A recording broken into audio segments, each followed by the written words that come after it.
Police say Luigi Mangione was on the run for 5 days after allegedly murdering United Healthcare CEO Brian Thompson. The NYPD saying they didn't ID him until after his arrest. But tonight, two senior officials tell NBC News someone did think they recognized the face in that now infamous photo from a Manhattan hostel. A police officer in San Francisco made the connection to a missing person report filed by Mangione's mother in November and notified the FBI.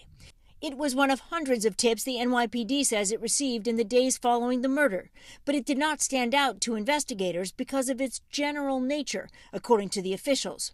In the report, Mangione's mother said she last spoke to him on July 1st. On October 1st, a former classmate tells NBC News Mangione's cousin reached out to his high school classmates, mentioning he'd been missing for months and had suffered a back injury. Mangione is now locked up in a maximum custody Pennsylvania prison, while the NYPD says investigators are still trying to determine a possible motive. United Healthcare says the 26-year-old was not covered by its health plan, but written pages found on Mangione mention the company by name, according to the NYPD. He does make mention that it is the fifth largest corporation in America, which would make it the largest healthcare.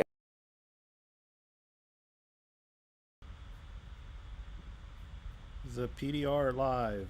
Please subscribe to our channel and like the live stream.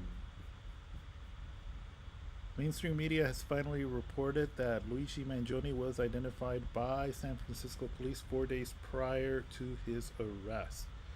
Apparently, Luigi Mangione's mother filed a missing persons report to the San Francisco Police Department on or about November 18th of 2024.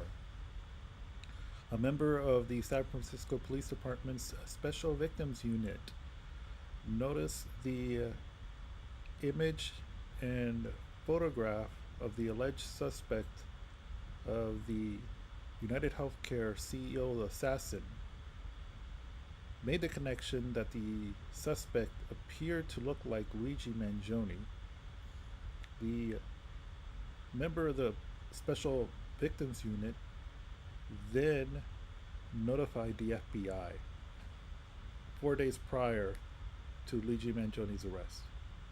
The FBI reportedly took no action on the tip, as was reported by the news organization on the clip that we just saw. So here is some of the excuses that were given by some panelists on CNN yesterday. The excuse as to why the FBI took no action to apprehend the individual, Luigi Mangione, 4 days before he was actually arrested, or at least informed the public the identity of the alleged suspect.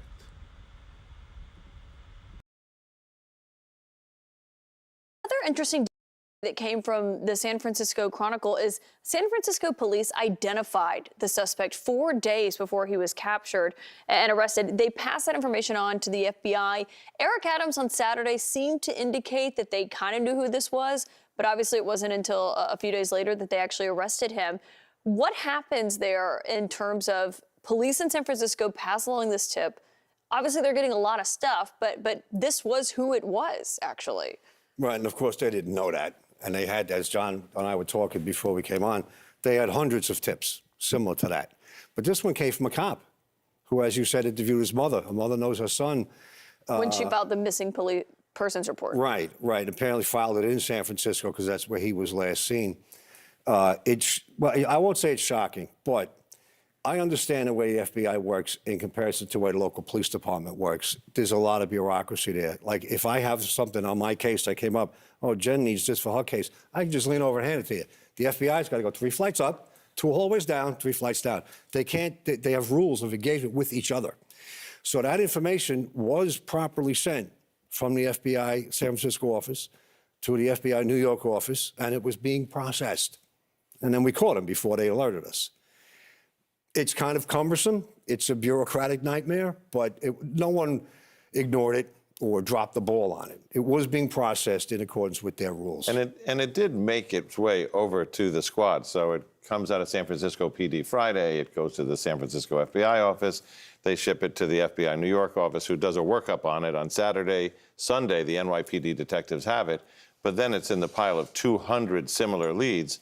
And what Eric Adams was talking about was, we don't want to let the person know we know. That was an entirely different suspect, who at that time was the top suspect, who has since washed out. But that's the nature of these cases. Needles, haystacks, and moments of destiny and luck after a lot of hard work. Yeah, clearly. Commissioner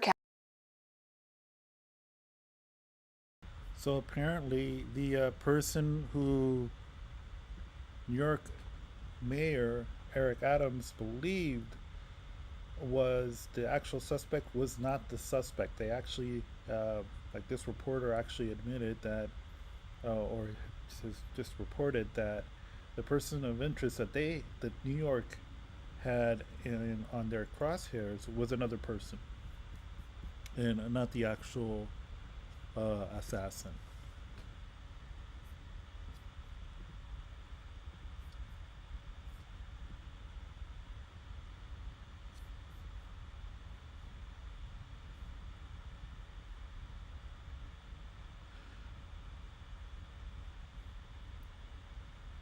So the excuse that was used on that clip was basically a bureaucratic snafu. That's the excuse that they're using.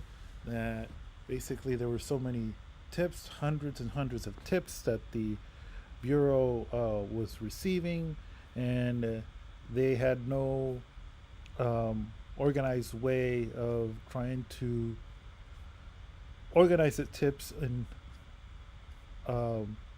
priority. Of course, the fact that the tip actually came from a San Francisco police official should have taken precedent in that situation, in my opinion.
We're now going to go to a clip from ABC News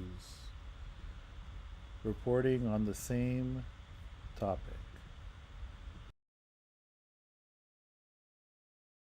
And be in New York by Tuesday. ABC's Ike Ajachi joins us now with the latest here. Good morning, Ike. Good morning, Gio. Sources tell ABC News prosecutors are working on an indictment, executing search warrants, and presenting evidence to a grand jury. And now, the FBI is saying it received a tip about the identity of the suspect from police in San Francisco 4 days after the shooting. NYPD confirming that message wasn't appropriately prioritized. This morning, investigators are learning more about accused killer Luigi Mangione, facing charges with murdering United Healthcare CEO Brian Thompson in New York City. Sources telling ABC News the 26-year-old allegedly shot and killed Thompson after fixating on him for months. Investigators say they recovered a spiral notebook after arresting him. That notebook allegedly showing a growing hatred toward United Healthcare and its chief executive, resulting in the execution-style murder. Manhattan District Attorney Alvin Bragg says Mangione may be in New York City as early as Tuesday to face charges. Indications are that The defendant may waive. We'll be ready whether he is going to waive extradition or whether he's going to contest extradition. This, as we're learning more about Mangione's alleged movements the morning after the shooting, pictured here in this taxi, according to authorities. Police say there's video evidence showing the suspect leaving Manhattan by train, not by bus, as initially thought. Pennsylvania authorities say Mangione then spent several days traveling the state, eventually making his way to Pittsburgh, shortly before getting caught at this McDonald's in Altoona, Pennsylvania.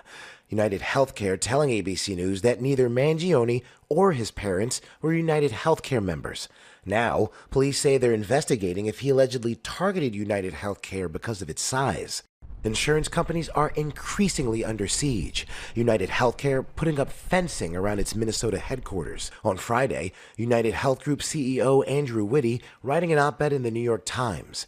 We are struggling to make sense of this unconscionable act and the vitriol that has been directed at our colleagues who have been barraged by threats, and acknowledging we know the health system does not work as well as it should, and we understand people's frustrations with it.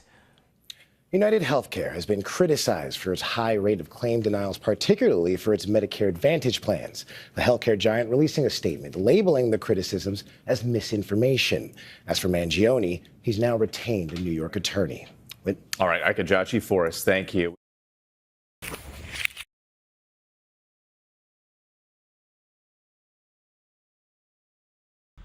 And that concludes the live stream. Please like the live stream and subscribe to our channel.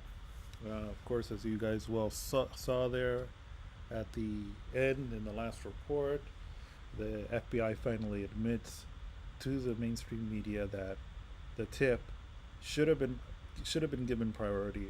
It should have been followed up, but it wasn't. So it's interesting to see how the mainstream media, especially CNN, tries to perform CYA for the FBI. I mean, there's just no way around it. That tip should have been given priority. It was coming from a police official from the West Coast.